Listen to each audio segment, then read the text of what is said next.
ახალი კამპუსი და განვითარების ახალი ეტაპი. ბიზნესისა და ტექნოლოგიების უნივერსიტეტი გაზრდილი მოთხოვნისა და ინტერესის საპასუხოდ სტუდენტებს მრავალ ფუნქციურ სივრცეებთან ერთად სწავლების ინოვაციურ მეთოდებს და ახალ, შრომის ბაზარზე მორგებულ საბაკალავრო და სამაგისტრო პროგრამებსაც სთავაზობს. ბიზნესისა და ტექნოლოგიების უნივერსიტეტს დაემატა ახალი კამპუსი 6000 კვადრატულ მეტრამდე სივრცე, რომელიც აღჭურვილი არის უახლესი მაღალტექნოლოგიური ლაბორატორიებით, ინოვაციური ცენტრებით, სტუდენტური სამუშაო სივრცეებით, ბიბლიოთეკა, კაფე, წიგნის მაღაზია, ბიბლუსი და ასე შემდეგ. არსებული რაოდენობა სტუდენტებისა, რომელიც 5000 აღწევს, გაიზრდება აღნიშნული კამპუსის დამატებით 11000-მდე სტუდენტს მოემსახურება უნივერსიტეტი და სწავლების გარდა განახორციელებს კვლევით პროექტებს ინოვაციების, ტექნოლოგიების მეწარმეობის და ციფრული ეკონომიკის მიმართულებით.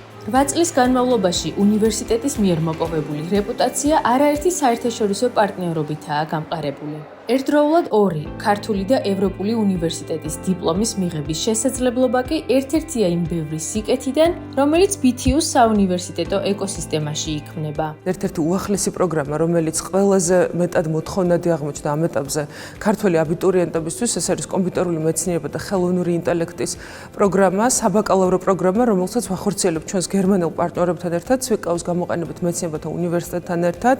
დაადის მხარდაჭერით აღნიშნული პროგრამა შეიქმნა და შესაძლებლობას აძლევს სტუდენტს, რომ მიიღოს არა ერთი, არამედ 2 დიპლომი. ჯამში ჩვენი პარტნიორი უნივერსიტეტების რიცხვი 100 აღემატება, ჩვენი საერთაშორისო პარტნიორების რიცხვი 300 აღემატება. ჩვენ თანამშრომლობთ მსოფლიოს მოწინავე MIT-სთან, რომელიც გვეხმარება ქვეყანაში სამეწარმეო ეკოსისტემის განვითარებაში.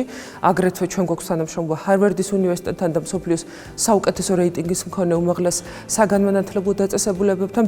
კოდინგის სკოლა ქალებისთვის, ციფრული წიგნიერების უპრეცედენტოდ მასშტაბური პროექტები, სწავლება ბავშვებისთვის, მოზარდებისთვის თუ სხვა მოწყვლადი ჯგუფებისთვის საერთო ჯამში ქვეყნის სოციალურ-ეკონომიკური მდგომარეობის გაუმჯობესებას ემსახურება. უნივერსიტეტისთვის ეს პრიორიტეტი უცვლელი რჩება. სამომავლო გეგმები კი ხელოვნური ინტელექტის, მონაცემთა ინჟინერიისა და კიბერ უსაფრთხოების მიმართულებების გაძლიერებას გულისხმობს.